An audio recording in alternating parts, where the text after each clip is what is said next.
What's up, SNA fans? This is Super Ninja Austin back here with another SNA podcast video. We're going to be talking about what exactly went down on tonight's edition of Monday Night Raw on February 26th, and what to expect in on tonight's Monday Night Raw, which I'll say it was very intensely entertaining tonight. The best way to describe it.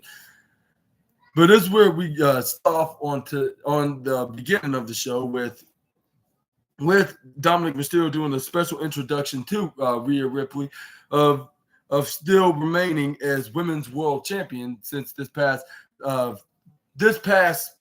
Saturday at Elimination Chamber. And then this is where she told remind the fans that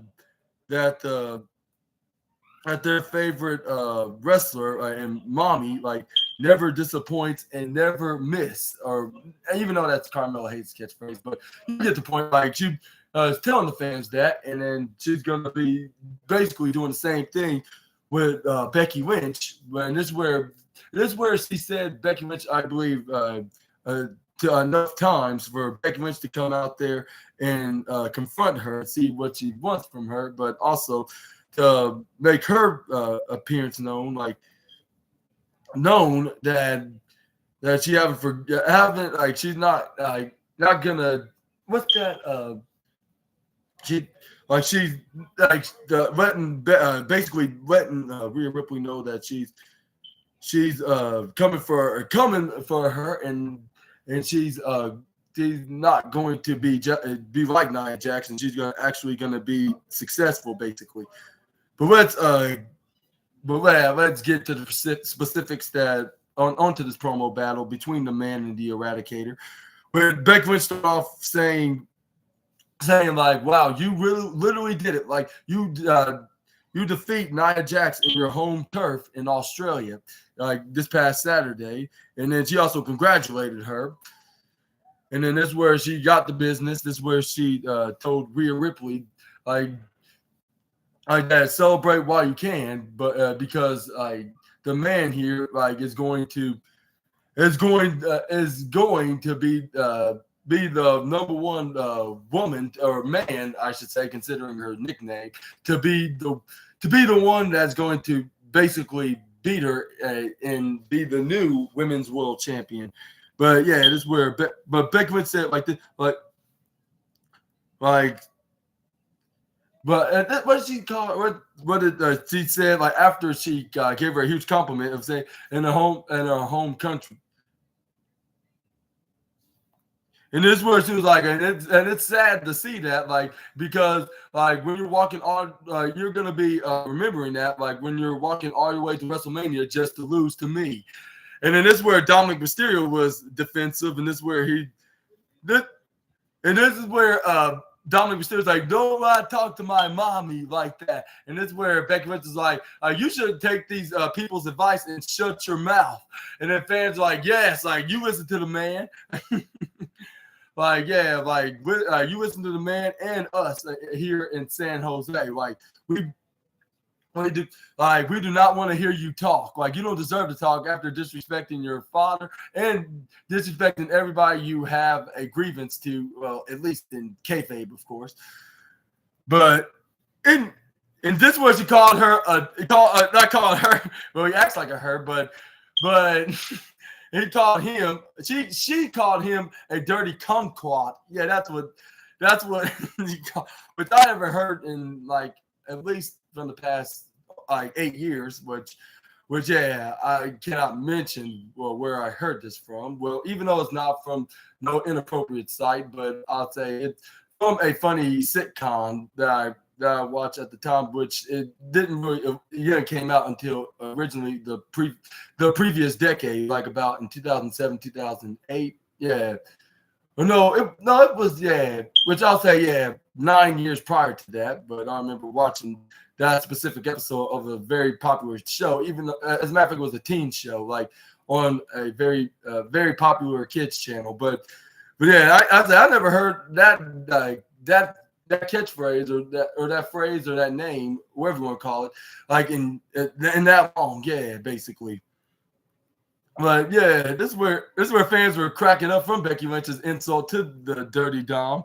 This is where this is where Becky Lynch is like and second of all, like I'm not talking to you, little boy, like I'm talking to your mommy, like I can.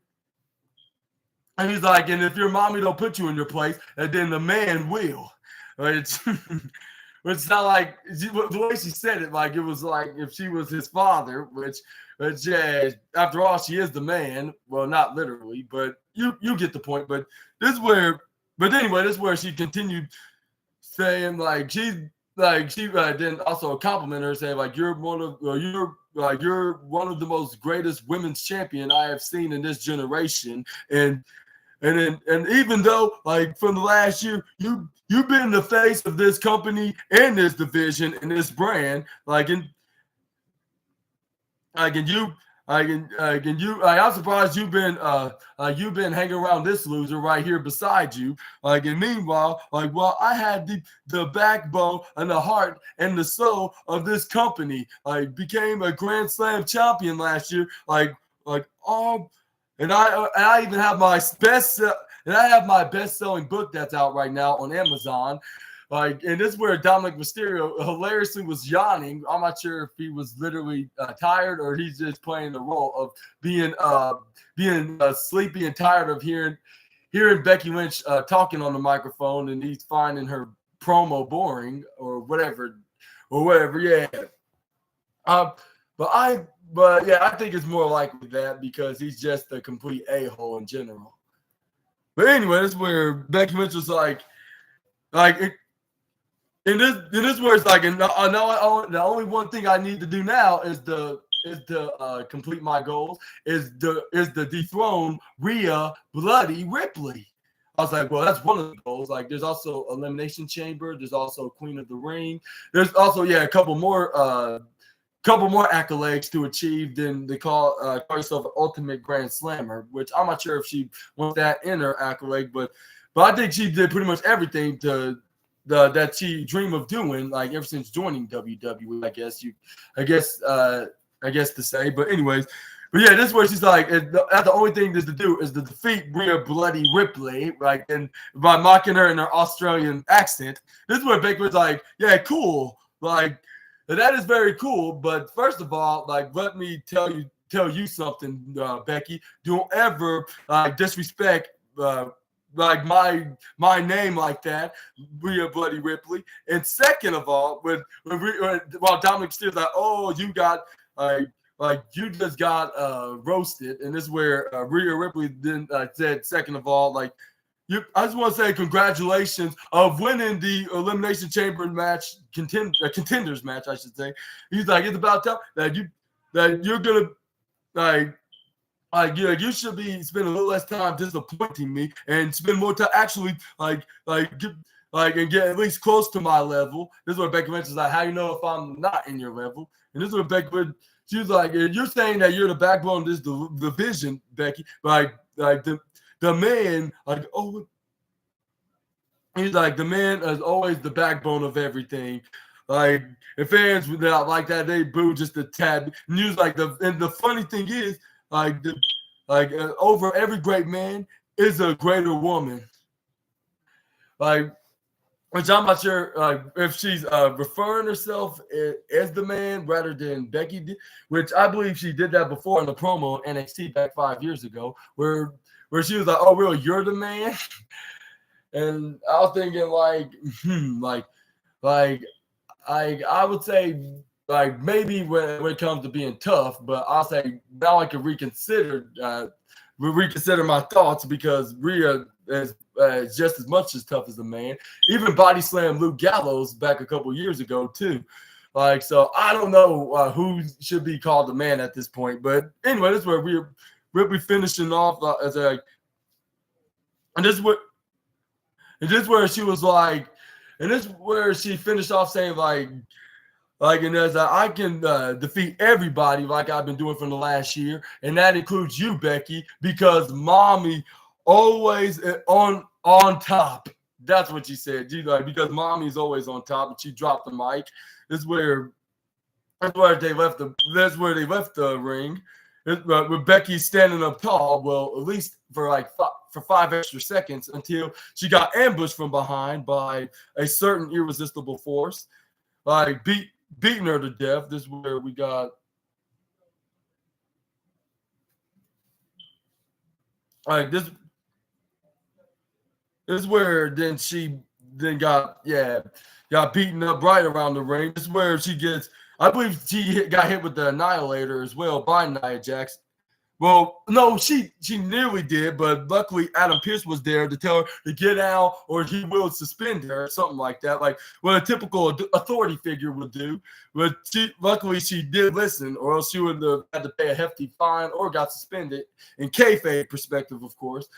But let me know in the comments down below if let me know in the comments down below about this. And let's just say this won't be the last time we see both the Irresistible Force and Becky Lynch. Let's just say about that. But obviously Nia Jax, because she has her match against Liv Morgan later on right before the main event. This is where we got then we had Sami Zayn coming out for his match against Shinsuke Nakamura in a rematch. And let's just say he definitely delivered in this match, which deserves #1 best match of the night. Which I know I do this in an overrated way, but at the same time, it's for facts about like the match being absolutely great. Excuse me for a second.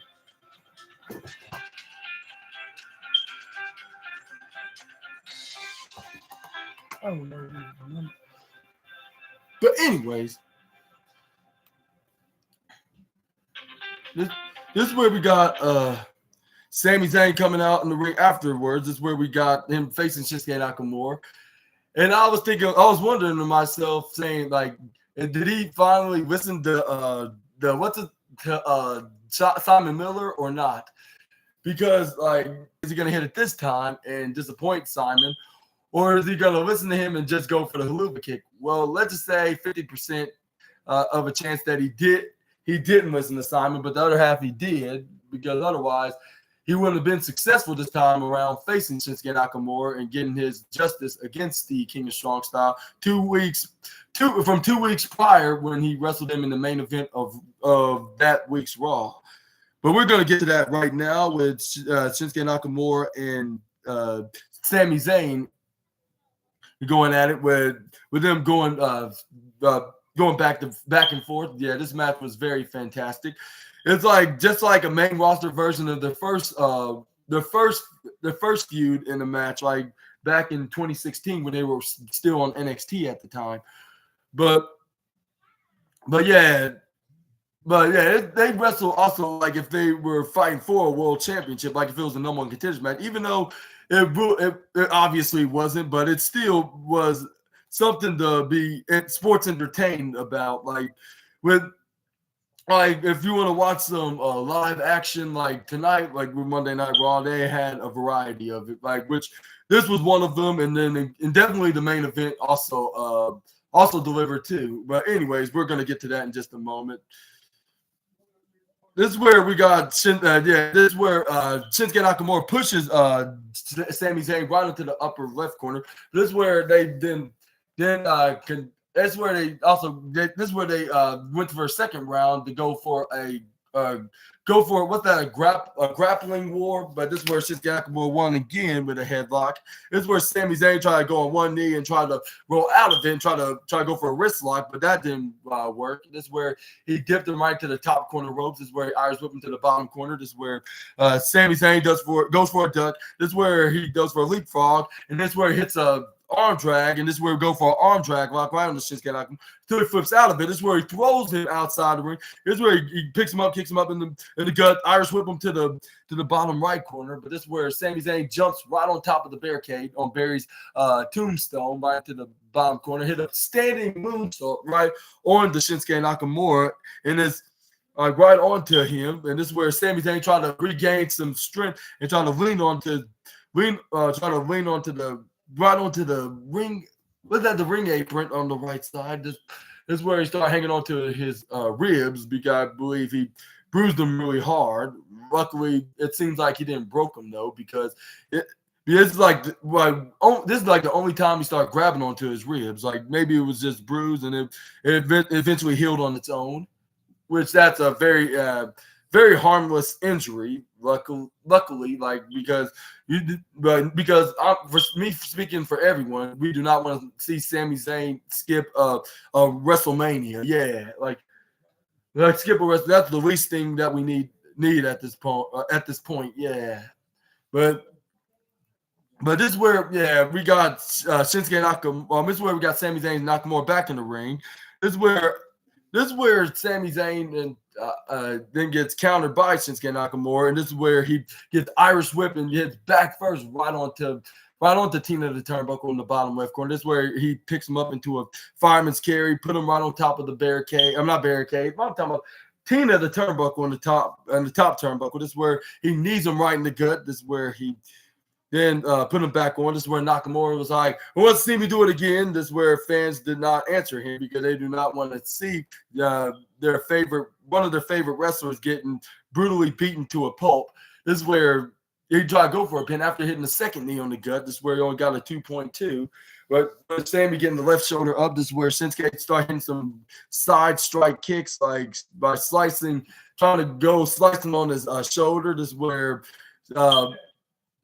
where he then picks him right back up. This is where Irish whip him, dipping him right to the right corner side. This is where he threw him right towards the left side. But this is where Sami Zayn hits a like a springboard leapfrog dodge right on the Nakamura, like he did the Shinsuke Nakamura. I mean, the Shinsuke RKO, because Shinsuke Nakamura doesn't do that move. And this is where he had that as his advantage and hit the striking clothesline from hell like maneuver. This is where Shinsuke Nakamura then got right on the top rope into the I believe right onto the upper, or no, the lower left. I believe it was the lower left. He hit the crossbody, I believe. He tried to go for a pin, but Nakamura kicks out of 2.7. This is where Sami Zayn then tried to pick him back up. This is where he tried to go for a tornado DDT, but Shinsuke Nakamura counters and starts spearing Shinsuke Nakamura right into this corner on the top left corner, where he tried to go for a tornado DDT. This is where he tried to put him up on the top rope. This is where he tried to go for like a slamming maneuver, an avalanche slamming maneuver right off the top. But this is where Sami Zayn kicked him right in the face. This is where he grabs onto his head, and he finally hits the tornado DDT right off the top and made him spin around and hit his head right into the canvas. This is where Shinsuke Nakamura got back up. This is where Sami Zayn goes right up on the top corner. This is where he tried to go and hit some kind of a running strike maneuver, but Shinsuke Nakamura intercepted him before he can even think of doing whatever move that was on his mind. He made him roll over like if he was Daniel Bryan. This is where we got Shinsuke Nakamura then try to go for the suplex face buster maneuver, like slamming the face first right onto the ring apron, which has been known as the hardest part of the ring because it has no padding whatsoever, right over it. Like it's just bare. It's bare and it's exposed, I should say. But this is where Shinsuke Nakamura then started arrogantly taunting the crowd, and before he throw Sami Zayn back in the ring. 999, 2.999. This is where Simon Miller was probably sitting in his house saying, "I told him so." And this is where this is where Shinsuke Nakamura then went to the bottom right corner. This is where Sami Zayn was like, "All right, I guess Simon Miller was right about tonight." This is where he tried to go for a haluva kick, but I think it seemed like it was too late to hit the haluva kick because Shinsuke Nakamura hit a V-trigger knee strike right into the face of Sami Zayn. This is where Simon Miller's like, he should have just listened. Like, why does he never listen to me? Start screaming in this house, like up in the ceiling. This is where Shinsuke Nakamura went right onto the middle ropes. This is where he tried to go for a mid-rope Kinshasa back in the head. This looked like Shinsuke Nakamura hit 3 at 2.99999. And in his own way, like how Shinsuke Nakamura did when Sami Zayn hit the signature move. But it seemed like it's the most second devastating move in sports entertainment, or the most powerful move in sports entertainment, because it looks more of a finisher than the signature move that Sami Zayn does, the Blue Thunder Bomb. It's just very underrated, and it hardly gets him the win, especially if he's in Saudi Arabia. But this is where we got Shinsuke Nakamura then follows Sami Zayn when he rolled out of the ring, trying to catch a breather. But this is where Shinsuke Nakamura was harassing him. This is where he started kicking him right into the gut, left, right, doing some strike kicks right into the ribs. And this is where he placed him right on top of the barricade and hit the knee right into the back of his head. It looked very agonizingly painful. This is where Michael Cole's like, yeah, this is a very sickening assault that Nakamura's doing. Like, he don't need to do all this to prove his point.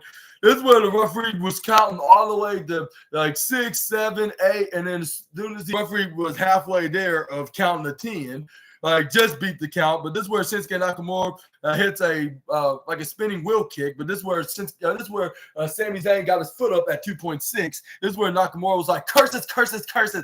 Like, he just won't like give in like 2 weeks ago or 14 days ago, if you want to give the 2-week term a break.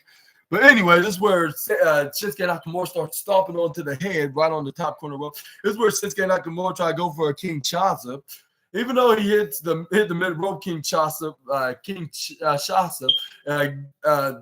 off the top rope, but that was like more of a signature move rather than his finishing maneuver. Like, but he tried to go for it again. So this is, I believe, he was double cursed, because when he tried to go for the King Chaza again, this is where Shinsuke Nakamura counters out of the way, hit him face first, right into the turnbuckle. This is where he hits a reverse haluva kick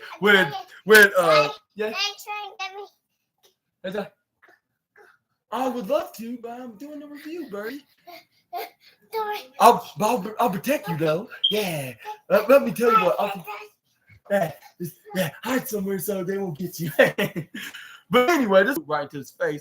This is where he tries it again for the second time, which I'll say it wasn't guaranteed and more. Perhaps Sami Zayn found a 3-leaf clover of a good luck, and the third time's a charm. Kind of finishing maneuver kind of card, I should say. Like, we picked it up, he hit it again, which it got him a triple guaranteed of getting the 1-2-3 victory, which he did so after he got the third. He successfully hit the third attempt of the haluva kick. But yeah, and you're winner of tonight's wrestling. I mean, not tonight's Monday night. Sure, yeah, it's phone to this. Yeah, it's their thing. Yeah, I can do that right now. Yeah. Yeah, you're welcome. No problem. Here you go. Here's this. And what are your thoughts on this match? Do you think it was the second best match of the night of the Monday night broadcast? Let me know in the comments down below, which I would say it really was. Or do you think it's number one for being like a main event worthy match? But I kind of see why they didn't make it the main event, because one, Cody Rhodes going to face Grayson Waller, and two, even if Cody Rhodes wasn't wrestling, I think they probably would have gave somebody a fair shot of main eventing tonight's Monday Night Raw. So they will have Sami Zayn and Shinsuke Nakamura hog up the main event spot, even though they wouldn't hog it up if they had a choice. They would have been selfless anyways. But I could see plenty of reasons why they didn't have the main event Raw rather than be the opener, which that's like a main event spot as well, the show. That's why it's called the opener in the beginning, yeah. But anyways, let's move on to the next wrestling news. After this very successful win, this is where we got a vignette of the Imperium members, Ludwig Kaiser and Giovanni Vinci.